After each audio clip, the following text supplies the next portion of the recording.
Saudara-saudara pendengar yang kami kasihi dimanapun Anda berada, Anda kembali bersama kami dalam acara Telaga, Tegur Sapa Gembala Keluarga.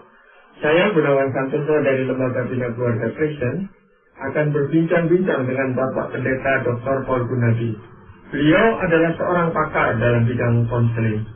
Perbincangan kami kali ini tentang bahaya pertemanan online. Kami percaya acara ini pasti bermanfaat bagi kita sekalian, dan dari studio kami mengucapkan selamat mengikuti. Bapak, menjadi sifat dasar kita itu untuk berteman dengan orang lain sebagai makhluk sosial. Apalagi anak-anak remaja kita, para remaja kita itu giat-giatnya mencari teman. Dulu saya masih ingat itu ada yang namanya sahabat pena, lewat surat gitu Pak boleh, tertulis. Senang itu. Tetapi sekarang dengan kemajuan teknologi kan kita tidak perlu lagi tulis surat dan harus menunggu beberapa hari bahkan beberapa minggu untuk terima balasannya. Begitu cepat balasan kita dapat lewat online itu tadi Pak Boy. Di satu sisi kita tahu bahwa ini ada segi positifnya, tetapi juga kita harus real melihat ada segi negatifnya Pak Boy.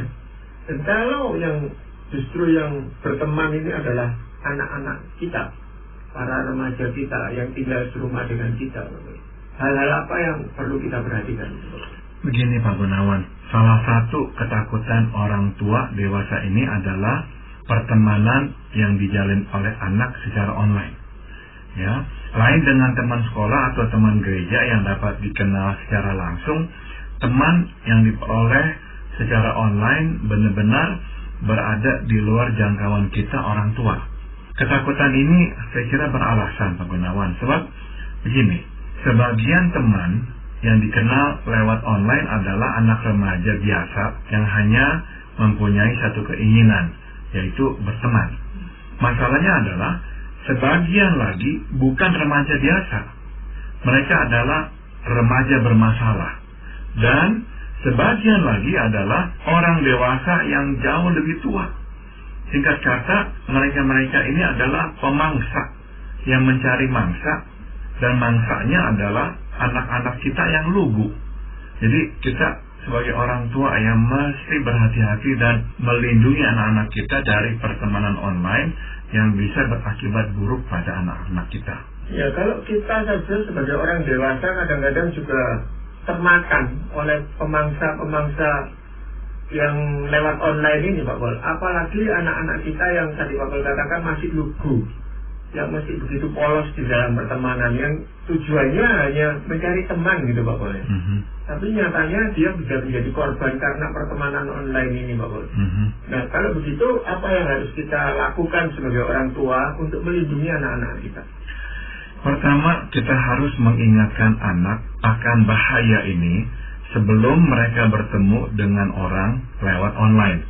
Pada masa anak berusia pra-remaja, ya 10, 11, 12, kita mesti memberitahukan anak ciri-ciri orang jahat yang mencari mangsanya secara online. Nah, pada umumnya mereka dapat dibagi dalam 3 golongan Pak Gunawan. Pertama, anak sebaya yang bermasalah. Jadi ini anak-anak remaja juga, tapi anak-anak bermasalah dan mereka mencari mangsa. Kedua, orang dewasa yang berpura-pura berusia sebayanya. Jadi mereka mungkin usianya sudah 30-an atau 40-an, namun mengaku umurnya baru 16 lah, sekolah di mana lah, dan sebagainya. Yang ketiga adalah orang dewasa yang tidak berpura-pura berusia sebaya, tetapi berusaha keras untuk menjalin relasi romantik dengan anak kita. Nah, ini 3 tipe atau jenis orang-orang yang berpotensi memangsa anak kita. Nah, ini yang kita mesti beritahukan kepada anak supaya jauh-jauh hari mereka sudah tahu kalau bertemu dengan orang-orang seperti ini mereka harus sangat berhati-hati. Iya, untuk anak sebaya yang bermasalah ini seringkali juga anak-anak yang menjadi korban juga dari pemangsa-pemangsa online itu Pak. Bisa jadi ya, maka juga adalah korban yang akhirnya mencari korban yang lain. Ya, atau mereka sendiri adalah korban bukan hanya secara online tapi dalam keluarga mereka adalah korban, sehingga mereka terganggu ya jiwanya, dan selalu mencari orang lain untuk mereka jadikan korban berikutnya. Tapi juga kalau orang dewasa yang berpura-pura berusia seperti anak remaja, ini kan juga gangguan jiwa loh di dalam diri orang itu sebenarnya. Bisa ada yang memang menderita gangguan jiwa, tapi udah pasti adalah kalau dia berbuat begitu, dia itu memang berhati jahat ya. Dia memang ingin memangsa anak kita, makanya dia berpura-pura sebagai anak remaja seusia dengan anak kita, supaya akhirnya anak kita percaya kepadanya. Nah ini biasanya memang pertemanan ini menjurus kepada hal-hal yang romantis gitu Pak. Kebanyakan ke situ atau ke uang Pak Gunawan. Jadi kita perlu memberitahukan anak bahwa para pemangsa ini mendekatinya untuk memperoleh sesuatu darinya, bukan pertemanan yang murni. Apa tuh yang dibutuhkan atau yang dicari oleh orang-orang ini? Biasanya kalau tidak uang, ya tubuhnya. Ya bukan hanya cinta romantis, tapi memang ingin bisa menyalahgunakan tubuh anak kita. Sebab pada umumnya mereka mendekati anak kita dengan berpura-pura menjadi sahabat yang mengerti pergumulannya. Jika anak merasa kesepian, mereka akan meyakinkan anak bahwa mereka mengasihinya. Mereka pun kadang mengatakan bahwa sebelum mereka berjumpa dengan anak kita, wah mereka itu hidupnya tidak benar. Tapi setelah bertemu dengan anak kita, mereka sadar, mereka berubah menjadi baik. Nah, kata-kata seperti ini membuat anak kita merasa dirinya berharga Pak Gunawan. Bahwa kehadiran dan nasihatnya kok didengarkan dan menjadi berkat untuk orang lain. Jadi anak kita rasanya kok senang. Selain itu, karena mereka menunjukkan sikap bahwa mereka telah berubah, anak pun melihat mereka sebagai orang baik-baik.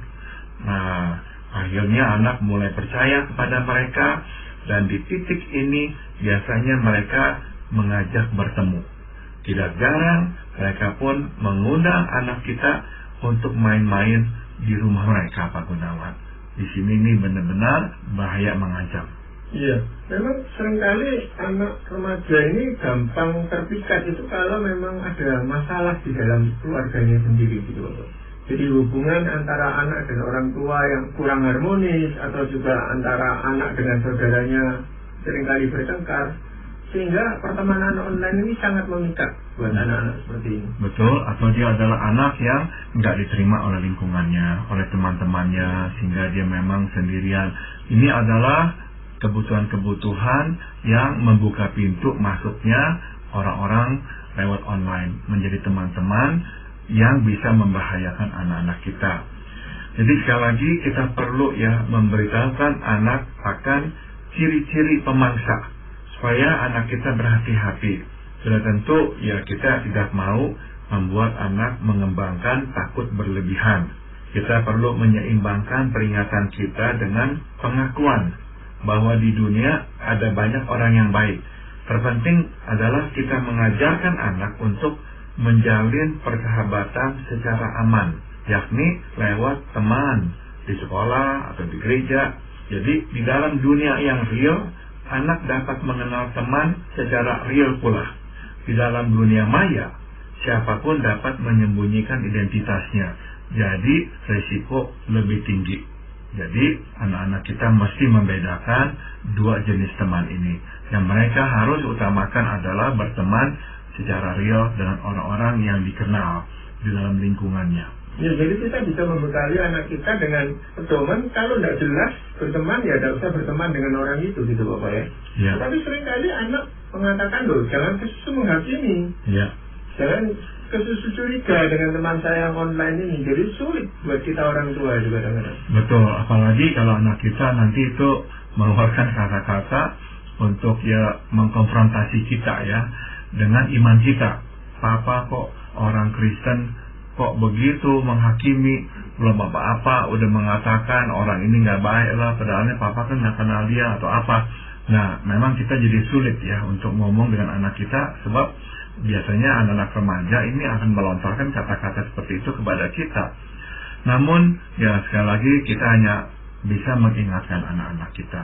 Kita katakan kita nggak bisa bersamamu 24 jam sehari nggak bisa. Kalau kamu mau membohongi kami orang tua, pasti bisa. Jadi kami hanya bisa mengingatkan. Ini nih hal-hal yang sering dilakukan oleh orang-orang yang memangsa anak-anak seperti kamu. Jadi berhati-hatilah. Ya, kalau kita bisa memberikan contoh konkret gitu, ada korbannya, ada orang yang memangsa dia, mungkin itu bisa lebih meyakinkan si remaja ini, Pak. Karena mereka kan selalu menuntut buktinya gitu.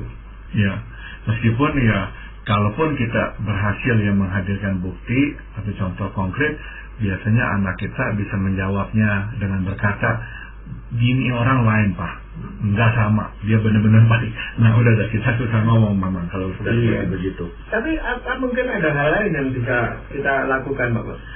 Kedua, sebagai orang tua kita harus mengikuti perkembangan hidup anak dan sedapatnya terlibat di dalamnya. Maksud saya begini, secara berkala kita mesti menanyakan tentang teman-temannya. Pertanyaan seperti ini membuat anak tahu bahwa kita memantaunya dan bahwa ia tidak bebas melakukan apa saja. Anak yang tahu bahwa ia diawasi cenderung bersikap lebih berhati-hati. Sedang anak yang dibiarkan bebas cenderung bertindak tanpa pemikiran yang panjang. Namun, ini saya juga harus ingatkan, sedapatnya lah kita mendekatkan diri kepada anak bukan sebagai hakim atau polisi, tapi sebagai teman. Ia perlu tahu bahwa dia dapat bercerita kepada kita tanpa takut disalahkan, apalagi dimarahi. Nah, di dalam iklim keterbukaan dan percaya seperti ini, anak akan lebih terbuka ya, berbagi cerita tentang apa yang dialaminya, termasuk perjumpaannya dengan teman di dunia online.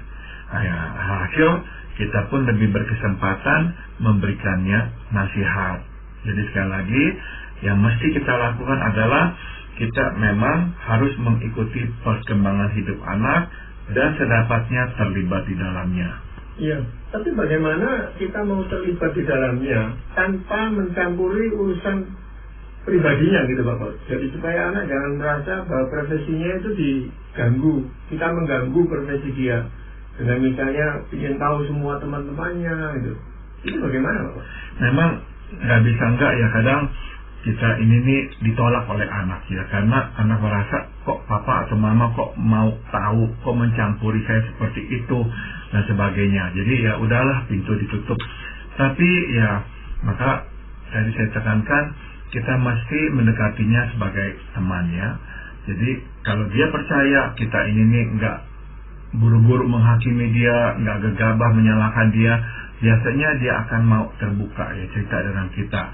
Nah, dalam keterbukaan itulah kita baru bisa mengikuti perkembangannya dan memberikan masukan kepadanya tatkala kita melihat dia mulai melangkah ke arah yang tidak sehat. Maka dari itu penting membina hubungan ini sedini mungkin gitu Pak Boleh. Sejak mereka masih balita mungkin kita sudah bina. Tapi kalau mendadak pada usia remaja baru kita melakukan itu, rasanya anak juga tetap curiga terhadap kita. Betul. Salah satu hal yang mesti kita memang jaga adalah terlalu cepat melabelkan teman-temannya. Ini kadang-kadang kita lakukan secara spontan Pak Gunawan. Kamu jangan main sama dia orangnya begini. Kamu jangan mau ya diajak pergi sama dia karena dia begini. Nah, kita belum tentu tahu anak itu memang seperti itu, belum tentu. Tapi kita karena udah nggak suka, kita ngomong seperti begitu. Nah, kalau kita terlalu sering bicara seperti begitu, hampir dapat dipastikan anak tidak akan mau bercerita tentang pertemanannya, apalagi pertemanannya di dunia online. Jadi kita mesti lebih bersikap bijak dalam mengomentari teman-temannya.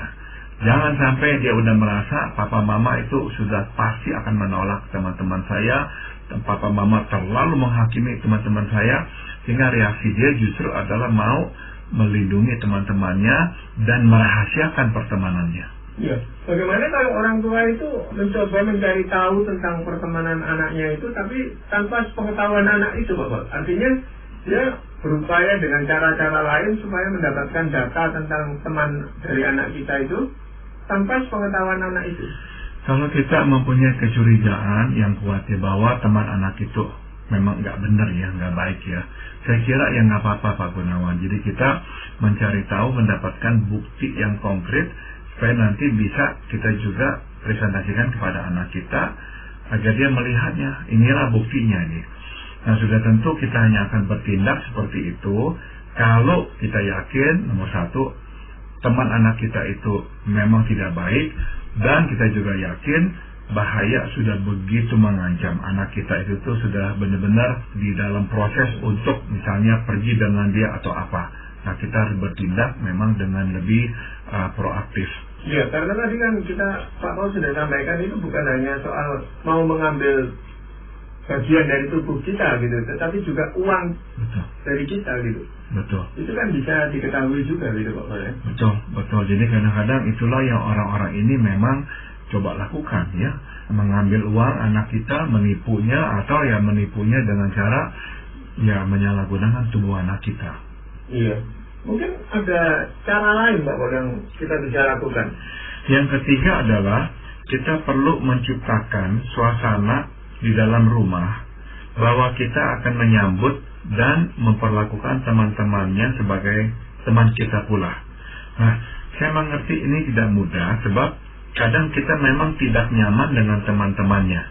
Namun tetap sedapatnya bersikaplah terbuka sebab hanya dengan cara inilah ia akan berani mengundang teman-temannya bermain ke rumah. Jadi jika ia berkata bahwa ia baru saja berkenalan dengan seseorang lewat online, katakan bahwa kita pun ingin bertemu dengan teman barunya itu. Nah, biasanya bila orang itu adalah pemangsa, dia akan mengelak dari undangan itu. Dia akan berusaha mengajak anak kita bertemu di luar, dan dia akan memberi 1001 alasan mengapa ia tidak bisa atau tidak sebaiknya datang ke rumah kita. Nah, perilaku seperti ini menjadi pertanda bahwa mereka bukanlah orang baik-baik. Mereka adalah pemangsa. Itu sebab mereka berusaha menjauhkan anak dari orang tua dan mengajak anak untuk merahasiakan pertemanan ini. Jadi sekali lagi, sedapatnya ciptakan suasana rumah yang terbuka dan menyambut teman anak supaya kita lebih dapat memantau siapakah teman-temannya. Iya, memang secara rahasia anak-anak ini juga punya teman-temannya gitu loh, yang tidak mudah untuk kita ketahui itu kadang-kadang. Jadi seperti mengundang mereka datang ke rumah kita supaya kita bisa kenalan, itu pun bukan sesuatu usulan yang gampang diterima oleh anak. Apalagi kalau rumah kita tidak siap untuk itu, kita pun tidak terlalu dekat. Nanti seolah-olah kita itu dituduh mau mencampuri urusannya anak-anak muda gitu. Ini bagaimana Pak? Memang ya nggak selalu tawaran kita ya akan diterima oleh anak. Waktu kita berkata ya bawalah teman-temanmu main-main ke rumah, belum tentu. Terutama kalau anak-anak kita itu merasa bahwa kita memang ingin memata-matainya untuk nanti bisa melabelkan teman si ini begini, teman yang itu begitu. Nah, itu sebab tadi kita sudah singgung, sebaiknya ya kita itu tuh nggak cepat-cepat ya melabelkan secara negatif teman-teman anak kita, sehingga dia lebih berani membawa teman-temannya bermain ke rumah. Dengan itu, dengan cara itulah barulah kita dapat melihat siapakah teman-temannya itu. Nah, waktu dia bercerita tentang teman yang diperolehnya lewat online, nah kita mengajak temannya itu untuk juga datang ke rumah. Nah, ini bisa jadi ini ya merupakan tes, ujian. Kalau orang itu mempunyai 1001 alasan kenapa kok nggak bisa datang dan sebagainya, nah justru ini nih hal yang bisa kita katakan kepada anak kita, kok rasanya orang ini nih nggak benar ya. Kamu sudah undang, mama atau papa juga sudah undang, kok dia nggak pernah mau datang ya. Sepertinya ada yang dia sembunyikan. Apakah kamu merasa demikian juga? Nah, barulah anak kita perlahan-lahan bisa memang melihat, iya ya, kok anak ini kok katanya temen, kok disuruh datang nggak pernah mau. Malahan menyuruh-nyuruh saya ketemu dia di luar dan beritahu saya kalau bisa jangan beritahukan orang tua. Nah, dengan cara ini anak lebih bisa disadarkan, Pak Gunawan. Ya, kalau orang pemangsa itu tadi umurnya memang lebih jauh lebih tua daripada anak kita gitu Pak Boleh. Alasan itu seringkali bisa dilakukan. Tetapi kalau mereka sebaya, hanya masalahnya dia bermasalah, kan itu salah satu kriterianya tadi yang menjadi pemangsa itu. Bermasalah, dia kemungkinan mau datang loh Pak. Iya. Nah, seenggaknya karena dia datang, kita melihatnya, nah dia tahu bahwa dia sudah dikenal. Nah, ini nih membuat dia lebih sedikit ya nggak bebas mau berbuat apapun kepada anak kita karena dia tahu kita mengenal dia. Nah, kita bisa tanya dia siapa, tanya orang tuanya siapa. Nah, dia makin nggak bebas. Tapi kalau dia menjalin relasi dengan anak kita dan kita nggak tahu apa-apa sama sekali, dia akan makin bebas Pak Gunawan. Dia akan mau dan dia akan bisa berbuat apapun kepada anak kita karena dia tahu dia nggak dikenal oleh kita. Jadi ini berbahaya sekali. Iya.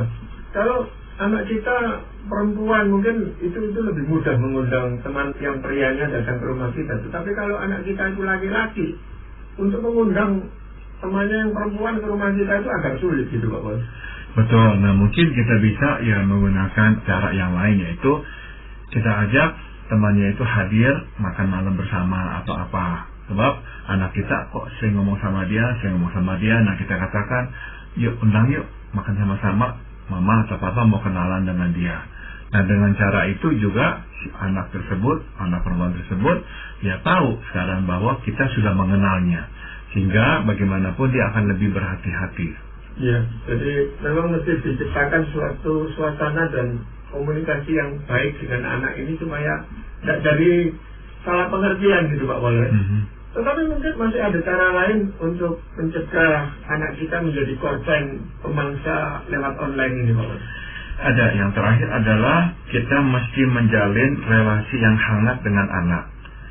Sebagian besar anak yang menjadi korban pemangsa online adalah anak yang haus perhatian dan kasih sayang Pak Gunawan. Itu sebab kita tidak dapat melalaikan tanggung jawab kita. Jangan sampai kita menciptakan kebutuhan dalam diri anak yang tak terpenuhi, sehingga akhirnya ia mesti mendapatkannya dari orang di luar. Ingat ya bahwa para pemangsa ini masuk ke dalam hidup anak lewat jalur perhatian dan kasih.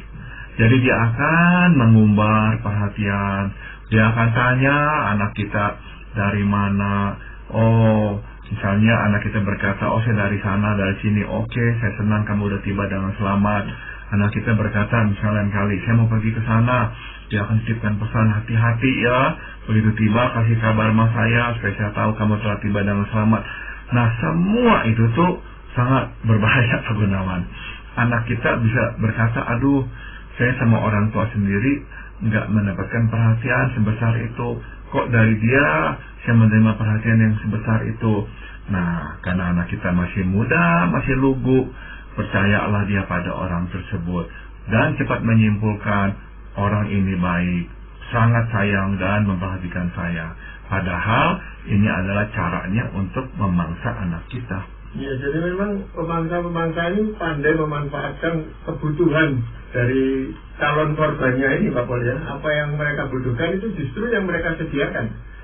Nah, masalahnya juga gini Pak Gunawan. Ya, kalau memang ya kita sadari kita ini kurang ya memberikan kasih dan perhatian, kita cobalah untuk menambahkannya. Tapi kadang-kadang kita ini tahu kita telah memberikan perhatian dan kasih sayang kepada anak kita. Namun, kita tetap menghadapi masalah ini.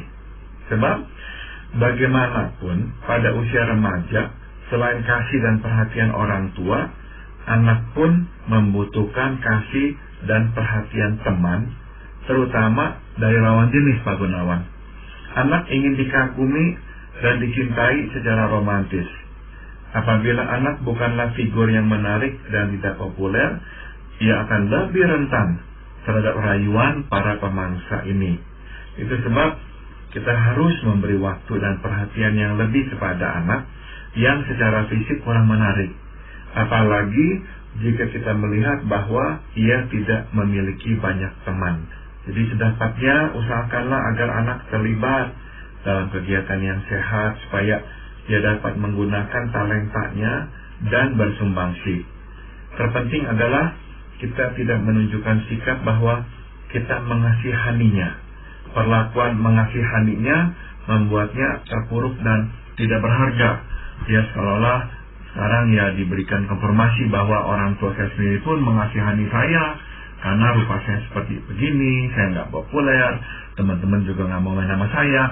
Nah, jadi kita memang nggak mau menunjukkan sikap seolah-olah kita mengasihaninya. Enggak. Justru kita mau dorong dia untuk terlibat di dalam kegiatan yang sehat supaya dia dapat memakai talentanya dan membangun penghargaan diri yang sehat. Ya, memang secara naluriah kita sebagai orang tua itu tentu ingin melindungi para remaja kita, terutama dari para pemangsa online ini.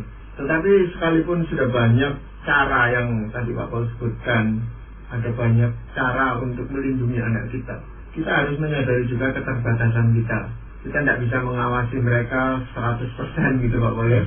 Dan kita belajar untuk menyerahkan anak-anak kita di dalam bimbingan tangan Tuhan. Dan sebelum mengakhiri perbincangan ini, mungkin ada ayat firman Tuhan yang ingin Pak Paul sampaikan. Amsal pasal 12 ayat 26 menyediakan sebuah panduan yang mesti kita sampaikan kepada anak kita, yaitu orang yang benar berhati-hati dalam berkawan. Dalam bahasa Inggrisnya, a righteous man is cautious in friendship. Teman yang baik akan menjadi berkat, sedang teman yang tidak baik akan menjadi kutuk buat kita. Begitu banyak masalah muncul akibat kesalahan kita memilih teman. Apalagi jika pertemanan ini berkembang menjadi relasi romantis dan berakhir di pelaminan. Inilah pelajaran yang kita perlu tanamkan kepada anak berulang kali. Berhati-hatilah dalam memilih kawan, apalagi pasangan hidup. Iya, Pak Paul. Mengenai hal ini memang kita tetap berharap supaya para pendengar kita banyak mengambil pelajaran melindungi para remajanya itu Pak Paul. Dan yang terpenting seperti tadi firman Tuhan di dalam kitab Amsal katakan, biar ini menjadi pedoman bagi kita semua. Terima kasih Pak Paul untuk perbincangan ini. Para pendengar sekalian, kami mengucapkan terima kasih Anda telah mengikuti perbincangan kami dengan Bapak Pendeta Dr. Paul Gunadi dalam acara Telaga Tegur Sapa Gembala Keluarga. Kami baru saja berbincang-bincang tentang bahaya pertemanan online. Bagi Anda yang berminat untuk mengetahui lebih lanjut mengenai acara ini, silakan menghubungi kami lewat surat. Alamatkan surat Anda ke Lembaga Bina Keluarga Kristen atau LBKK, Jalan Cimanuk 56, Malang. Kami juga mengundang Anda mengunjungi situs kami di www.telaga.org. Saran-saran, pertanyaan, serta tanggapan Anda sangat kami nantikan. Akhirnya dari studio kami mengucapkan terima kasih atas perhatian Anda dan sampai jumpa pada acara Telaga